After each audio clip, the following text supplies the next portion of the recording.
In this lesson, we will do some examples related to curvilinear coordinate systems and related to those expressions which we have derived in last lessons. ठीक है, जो हमने expressions derive किए थे curvilinear coordinate system में कुछ terms के scale factors कैसे हम निकालते हैं किसी भी curvilinear coordinate system के लिए, और unit vectors कैसे निकालते हैं, arc length element, area element, volume element and Jacobian in general. ठीक है, तो उन सब के लिए आप कुछ एग्जांपल्स हैं, आपके पास कोऑर्डिनेट सिस्टम होगा और आपने जो भी इस क्वेश्चन में आपसे पूछा जाएगा आपने वो फाइंड करने हैं। फर्स्ट एग्जांपल में हमारे पास है कि हमने फाइंड करना है, find the scale factors arc length and Jacobian in rectangular Cartesian coordinates. आपने रेक्टेंगुलर कार्टेशियन कोऑर्डिनेट्स के लिए स्केल फैक्टर्स आर्क लेंथ और जैकोबियन का एक्सप्रेशन फाइंड करना है। अब रेक्टेंगुलर कार्टेशियन कोऑर्डिनेट्स के लिए आपको कोई कोऑर्डिनेट ट्रांसफॉर्मेशन नहीं गिवन, क्योंकि आपको पता है वो एक्स वाई जी होते हैं। ठीक है, तो पोजीशन वेक्टर आपका आपके पास r is equal to x i plus y j plus z k हो जाएगा। अदरवाइज अगर आपके पास कोई और कोऑर्डिनेट सिस्टम है तो आपके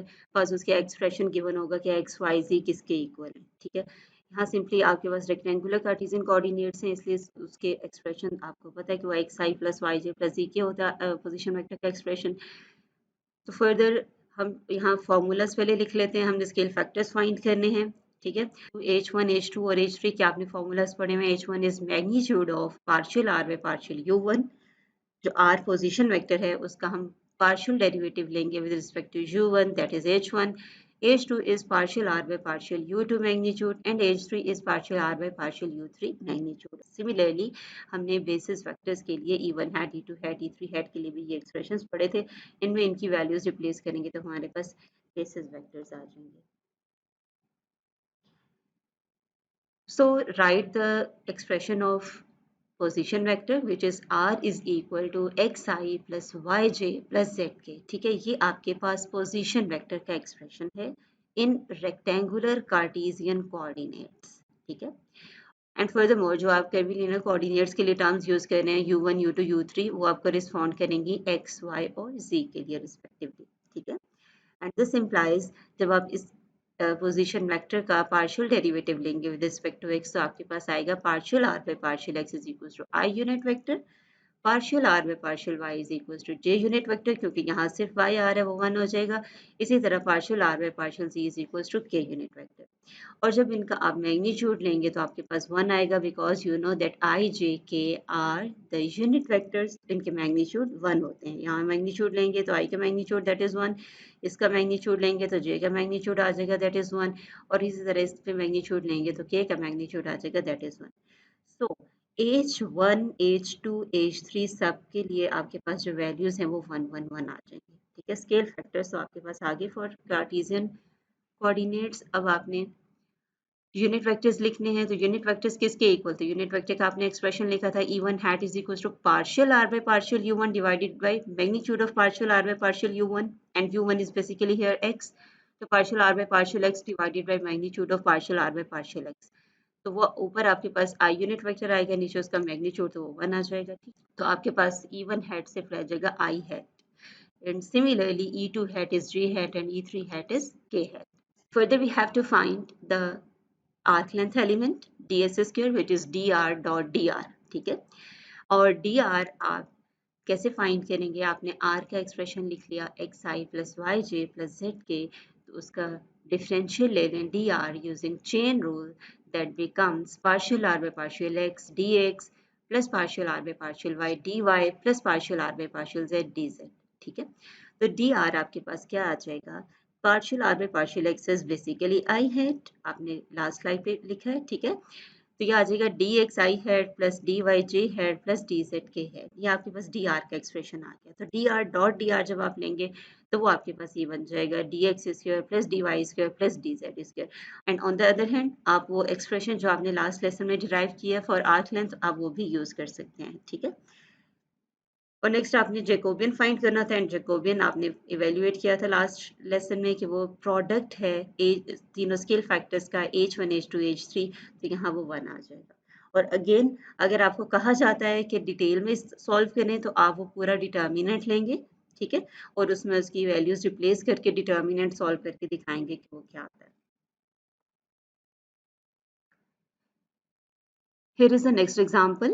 Consider the curvilinear coordinate system defined by x is equals to u3, y is equals to e raised to power u2 cos u1, z is equals to e raised to power u2 sin u1, and we have to find the unit vectors e1 hat, e2 hat, e3 hat and show that the system is orthogonal. ये भी show करना है, unit vectors find करने हैं, unit basis vectors find करने हैं और हमने शो करना है कि सिस्टम हमारे पास जो है वो ऑर्थोगोनल सिस्टम है.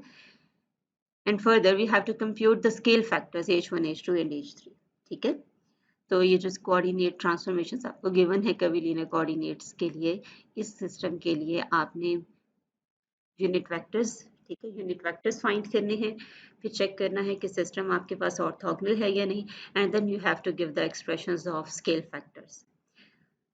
तो इस सब के लिए सबसे पहले हम लेंगे पोजीशन वेक्टर का expression r is equal to x i plus y j plus z k. X y z की जगह उनकी वैल्यूज रिप्लेस कर दें. x is equal to u three, y is equal to e raise to power u two cos u one and z is equal to e raise to power u two sine u one. ठीक है, then इसका जब आप partial derivative लेंगे partial r by partial u one, तो वो क्या हो जाएगा, यहाँ यू वन नहीं आ रहा, जीरो हो जाएगा. कॉस यू वन इसका derivative minus u sine u one आ जाएगा, तो आपके पास आ जाएगा minus e power u two sine u one j hat plus sine u one का डेरिवेटिव कॉस यू वन आ जाएगा. ठीक है, तो similarly partial r by partial u two आप ले लेंगे and partial r by partial u three आपके पास सिर्फ आई हेड रह जाएगा. ये पार्शियल डेरिवेटिव्स आपने ले लिए. अब आपको पता है इनके मैग्नीट्यूड्स आपने लेने हैं to find the unit vectors. ठीक है, magnitude of partial r by partial u one क्या आपके पास आएगा, this one minus e u2 sin u1 square plus e raised to power u2 cos u1 whole square and e raised to power u2 को common निकाल लें, उसका square के साथ वो कॉमन निकलेगा e raised to power 2 u2 और bracket में आपके पास रह जाएगा कॉमन फैक्टर, जो फैक्टर अंदर रह जाएगा वो है sine square u1 plus cos square u1 that becomes 1 और e raised to power 2 u2 जब स्क्वायर रूट उसको सॉल्व करेंगे तो आपके पास सिर्फ e raised to power u2 रह जाएगा. ठीक है, that is the magnitude of partial r by partial u1. Similarly partial r by partial u2 को आप जब मैग्नीट्यूड लेंगे इसका तो आपके पास again e raised to power u2 ही आ जाएगा and partial r by partial u3 आपके पास आई हेड था तो उसका मैग्नीट्यूड 1 आ जाएगा. ठीक है, अब हमारे पास यूनिट वेक्टर्स आ गए हैं. E1 had partial r by partial u1 divided by magnitude of partial r by partial u1 and that becomes minus sin u1 j hat plus cos u1 plus cos u1 k hat. ठीक है, E1 hat का ये expression आ गया आपके पास and similarly E2 hat का expression आपके पास आ जाएगा जब E2 hat जो partial r by partial u2 को आप magnitude of partial r by partial u2 के साथ डिवाइड करेंगे तो आपके पास आ जाएगा cos u1 j hat plus sin u1 k hat and E3 hat is I hat. ठीक है, अब आपने चेक करना है कि सिस्टम आपके पास ऑर्थोगोनल है या नहीं, तो आप डॉट प्रोडक्ट लेंगे यूनिट वेक्टर्स का. Now we show that the system is orthogonal, so consider E1 hat dot E2 hat. तो इनका डॉट प्रोडक्ट आप लेंगे तो ये देखें sine U1 into cos U1 j dot j. ठीक है, तो ये आपके पास माइनस के साथ ये टर्म आ रही है और जब k की टर्म्स को मल्टीप्लाई करेंगे तो cos u1 sin u1 plus के साथ ये कैंसिल आउट हो जाएंगी टर्म्स, तो आपके पास एक्सप्रेशन जो है E1 hat dot E2 hat आपके पास 0 आ जाएगा. Similarly E2 hat dot E3 hat आप जब लेंगे तो ये यूनिट जो E2 हैट है ये j के डायरेक्शन में है और E3 हैट I है, तो अगेन इनका डॉट प्रोडक्ट 0 आ जाएगा एंड E3 डॉट E1 भी इसी तरह 0 आ जाएगा आपके पास. So this means that all the unit vectors are orthogonal to each other. तो इसका क्या मतलब है, आपके पास जो सिस्टम है वो ऑर्थोगोनल है.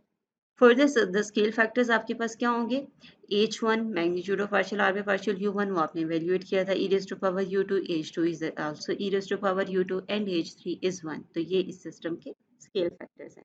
और अगर इसी सिस्टम के लिए आपको कहा जाए कि लाइन एलिमेंट का एक्सप्रेशन फाइंड करें तो वो भी आप फाइंड कर सकते हैं. ठीक है, और आप एरिया एलिमेंट भी फाइंड कर सकते हैं, वॉल्यूम एलिमेंट भी और जैकोबियन भी, क्योंकि आपके पास स्केल फैक्टर्स हैं. Here is a third example. We have to check that the following system of elliptical cylindrical coordinates are orthogonal or not. अब आपको डायरेक्टली कोऑर्डिनेट्स नहीं गिवन कि x इसके इक्वल है, y इसके इक्वल है और z इसके इक्वल है। आपको पोजीशन वेक्टर का एक्सप्रेशन गिवन है। दैट मीन्स कि ये i के साथ जो टर्म है ये x है, j के साथ जो टर्म है वो y है और k के साथ जो टर्म है वो z है। ठीक है, तो ये r का एक्सप्रेशन आपको गिवन है और आपने चेक करना है कि सिस्टम ऑर्थोगोनल है या नहीं। तो इट मीन्स कि आप इस कर्वीलिनियर कोऑर्डिनेट सिस्टम के लिए यूनिट वेक्टर्स फाइंड करने हैं, e1 hat, e2 hat and e3 hat। ठीक है, first we have to find the unit vectors for the given system. तो उसके लिए हमारे पास एक्सप्रेशन क्या होते हैं, E1 hat is partial r by partial U1 divided by magnitude of partial r by partial U1।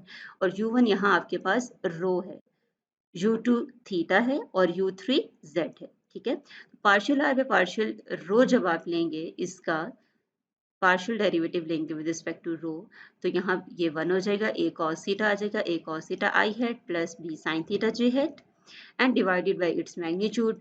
तो वो a square cos square theta plus b square sin square theta आ जाएगा। सिमिलरली e2 हैट आपके पास आएगा partial r by partial u2 divided by magnitude of partial r by partial u2 and u2 is theta।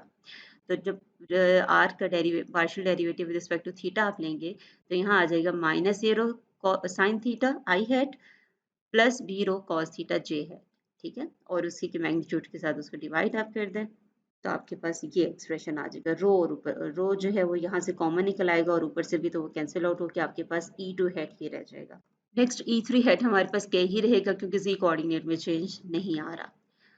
Now to check that the system is orthogonal और not, हमने इनका dot product लेना है unit vectors के। तो first आप जब check करेंगे E1 hat dot E2 hat, तो देखें यहाँ पर ये एक्सप्रेशन आता है। ठीक है, and this expression will be zero if a is equals to b, but हमें कोऑर्डिनेट जो एक्सप्रेशन गिवन है कोऑर्डिनेट ट्रांसफॉर्मेशन के लिए या पोजीशन वेक्टर के लिए क्वेश्चन में वो गिवन है साथ के a does not equals to b।